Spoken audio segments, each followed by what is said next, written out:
இன்னும் சொல்லட்டுமா, மேலாடை அணிஞ்சிருக்கீங்கல்ல, மேலாடை அணிவதற்கு உரிமை கிடையாது பெண்களுக்கு. இதையெல்லாம் இந்த தடையெல்லாம் அடிச்சு உடைச்சதுதான் தன்னுடைய சாவர வரைக்கும் பெண்களுடைய விடுதலைக்காக போராடியவர் தான் தந்தை பெரியார் அவர்கள். பெண்கள் வீட்டை விட்டு வெளில வரணும்னு பல திட்டங்களை கொண்டு வந்தவர் தான் பேரறிஞர் அண்ணா அவர்கள். பெண்களுக்கு சொத்துல சம உரிமை கொண்டு வந்தவர் தான் டாக்டர் கலைஞர் அவர்கள். அவர் வழியில வந்த நம்ம தலைவர்.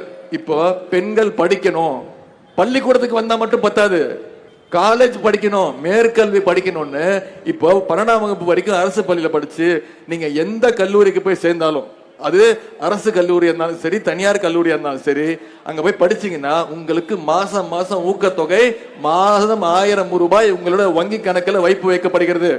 இந்த 2 வருஷத்துல 3 லட்சம் மாணவிகள் பயன்பெற்றிருக்கிறாங்க. இப்ப தலைவர் ஆண்களுக்கும் மாணவர்களுக்கும் அந்த திட்டத்தை விரிவுபடுத்திட்டார். தமிழ் புதல்வன் அப்படின்னு திட்டம் 360 கோடி ரூபாய் ஒதுக்கி இருக்கார். ஆண்கள் அரசு பள்ளியில படிச்சு காலேஜுக்கு போனா அவங்களுக்கும் கல்வி ஊக்கத்தொகை மாதம் 1000 ரூபாய் கொடுக்கப்படுகிறது. இதுதான் திராவிட மாடல் அரசு. இன்னொரு திட்டம், இது மிக மிக முக்கியமான திட்டமா கேளுங்க. நம்ம சீக்கிரமா எந்திரிச்சு வேலைக்கு போற பெற்றோர்கள் இருக்காங்க. காலைல 6 மணி 7 மணிக்கெல்லாம் எந்திரிச்சு வேலைக்கு போகணும். அப்போ குழந்தைக்கு சாப்பாடு காலையில டிஃபன் சமைக்கிறதுக்கு டைம் இருக்காது. எனக்கு வெறும் வயிற்றுல அமுச்சு விட்டுருவாங்க, நீ ஸ்கூலுக்கு போ பாத்துக்கலாம் அப்படின்னு. மத்தியானம் வந்து சாப்பிட்டுக்கோ, ஸ்கூலுக்கு போ அப்படின்னு. ஆனா வேலைக்கு போயிட்டு அதே நினைப்பா இருப்பாங்க, குழந்தைய நம்ம பள்ளிக்கூடத்துக்கு அம்சமே, அவன் வெறும் வயிற்றுல போனானு, அவன் பசியோட இருப்பானு, மயக்கத்துல இருப்பானு, பள்ளிக்கூடத்துக்கு போனானா, கிளாஸ் ரூமுக்கு போனானா, படிச்சானான்னு அந்த கவலையோட இருந்தாங்க. அதை போக்குறதுக்கு தலைவர் கொண்டு வந்த திட்டம் தான் முதலமைச்சருடைய காலை உணவு திட்டம். அதாவது 31,000 பள்ளிகள்ல, அரசு பள்ளிகள்ல தினமும் திங்கள் முதல் வெள்ளி வரை தினமும் 17 லட்சம் குழந்தைங்க இந்த திட்டத்தின் மூலம் பயன்பெறாங்க. இப்போ பெற்றோர்கள், ஆசிரியர்கள், மாணவர்கள், பெற்றோர்கள்லாம் இப்ப தைரியமா அனுப்புறாங்க, என் குழந்தைய பாத்துக்கிறதுக்கு முதலமைச்சர் இருக்காரு, என் குழந்தை பள்ளிக்கூடத்துக்கு போனா அவனுக்கு சாப்பாடு போட்டு அவனுக்கு கல்வியை கொடுக்கறதுக்கு நம்முடைய திராவிட மாடல் அரசு இருக்கு அப்படின்னு பெற்றோர்கள் வாழ்த்துறாங்க. நம்ம திராவிட மாடல் அரசு அப்படின்னு சொல்றோமே, எல்லாம் கேட்கறாங்க அது என்னங்க திராவிட மாடல் அரசுன்னு. தலைவர் சொல்லியிருக்காரு, எல்லோருக்கும் எல்லாம் என்பதுதான் திராவிட மாடல் அரசு. இப்போ தெலுங்கானா, கர்நாடகா வந்து இந்த திட்டத்தை பார்த்துட்டு அவங்களுடைய மாநிலத்துக்கு இந்த திட்டத்தை விரிவுபடுத்திருக்காங்க. ஆமா, தெலுங்கானா கர்நாடகா விடுங்க, இன்னைக்கு தொலைக்காட்சியில வந்திருக்கு, இன்னைக்கு நியூஸ் பேப்பர்ல வந்திருக்கு.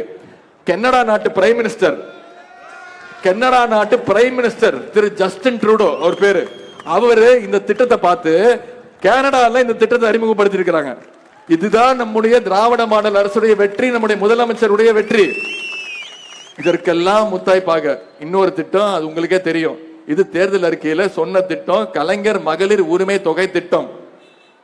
ஒரு மகளிருக்கும் தகுதி இல்ல, ஒரு மகளிருக்கும் 1 கோடியே கிட்டத்தட்ட 1 கோடியே 16 லட்சம் மகளிருக்கு போன செப்டம்பர் மாசத்திலிருந்து மாசம் 1000 ரூபாய் உரிமை தொகை வழங்கப்பட்டிருக்கு. அதுல சில பேருக்கு வரல, வந்தவங்க கை தூக்குங்க. 3/4 பேருக்கு வந்திருக்கு. உங்க மைண்ட் வாய்ஸ் எனக்கு கேக்குது. சிலருக்கு நீங்க என்ன நினைக்கிறீங்க, எனக்கு வந்துருச்சு, பக்கத்து வீட்டு பொண்ணுக்கு வரல, எதிர் வீட்டு பொண்ணுக்கு வந்துருச்சு, எனக்கு வரல. கரெக்டா? இது மிகப்பெரிய திட்டமா. நான் என்ன ஒண்ணு கேட்கறேன்னா, இதுல விண்ணப்பிச்சவங்க 1 கோடியே 60 லட்சம் பேர். ஏற்கனவே முதலமைச்சர் அவர்கள் 1 கோடியே 16 லட்சம் பேருக்கு கொடுத்துட்டாரு. இதுல சில வெரிஃபிகேஷன் ப்ராசஸ் இருக்கு, சரி பார்க்கிற ப்ராசஸ் இருக்கு.